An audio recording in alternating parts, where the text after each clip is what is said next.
Oui, pour le cas de Pape Malick Ndour, la Cour suprême vient de rejeter le pourvoi que nous avions initié parce qu'en réalité, Pape Malick Ndour a été mis sous bracelet électronique lors de son inculpation devant le juge d'instruction pour des faits d'association de malfaiteurs et de détournement de deniers publics, des faits pour lesquels il n'avait jamais été entendu par avance, sur la base d'un rapport d'expertise qui avait été fait par un expert privé, et on peut le nommer Abdoulaye Dramé,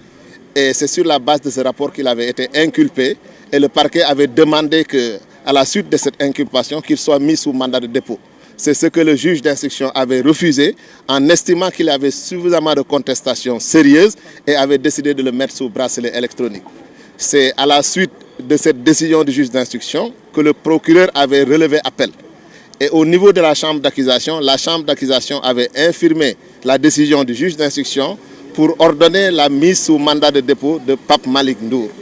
Nous avions fait un pourvoi en cassation et c'est ce pourvoi en cassation qui a été jugé ce matin. La Cour suprême a estimé que le pourvoi n'était pas fondé parce que les contestations sérieuses que la Chambre reprochait, en tout cas au juge d'instruction de n'avoir pas démontré, n'avaient pas été suffisamment étayées. Donc aujourd'hui, on peut dire que par la décision rendue par la Cour suprême actuelle, il est bien possible que dans les heures ou les jours à suivre, qu'on veuille exécuter le mandat de dépôt contre Pape Malick Ndour.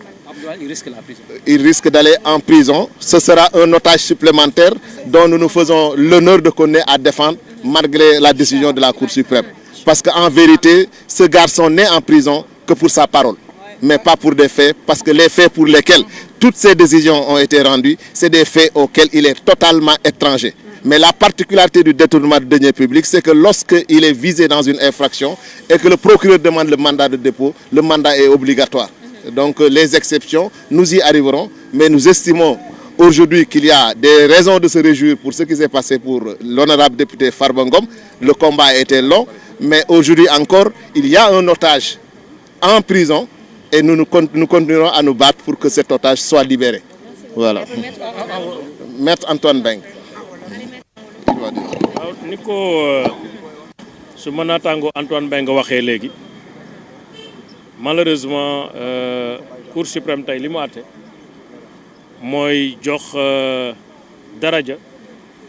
décision bi nga xam ne chambre d'accusation jëloon na ko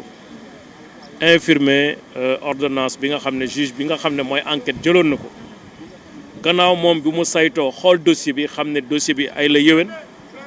li ci nekk ci ay charge xaw na woyof lool juge boobu moo taxoon mu jël décision ne dafay placer Pape Malick Ndour en assignation en résidence avec bracelet électronique ñu defoon ci nag pourvoi boobu la ñu àtte tey pour wax ne juge bi li mu waxoon ci chambre d'accusation mën nañ ko wéyal ce qui fait que forcément et malheureusement Pape Malick Ndour donc ci ay fan yu néew soo moytul mën nañu ko arrêter mais loolu ñu dalal ci sunu xel aussi xam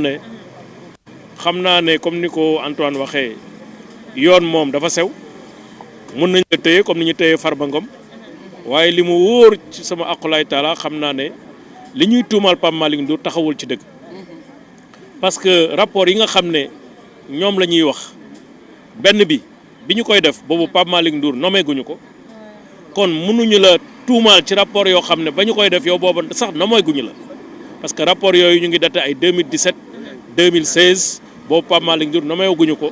comme coordinateur Prodac ñu ngi ko nommé ci 2019 la ñu ko nommé beneen bi rapport bi ñuy wax rapport boobu ci benn procédure boo xam ne conseil woon Pape Malick Ndour kenn mësu ko ci tudd kenn mësu ko ci tas rapport boobu dañu désigné benn expert pour mu xool préjudice bi nga xam ne état bi subir na ko dans le cadre d'une procédure particulière contre 2 personnes qui ont été inculpées et placées sous mandat de dépôt rapport privé boobu nga xam ne c'est pas un rapport contradictoire juge bi ci boppam sax wax na ne effectivement ay la yéwén rapport bi contradictoireul donc léeg-léeg sax mën nañ jàpp ne mënuñu ko opposer Pape Malick Ndour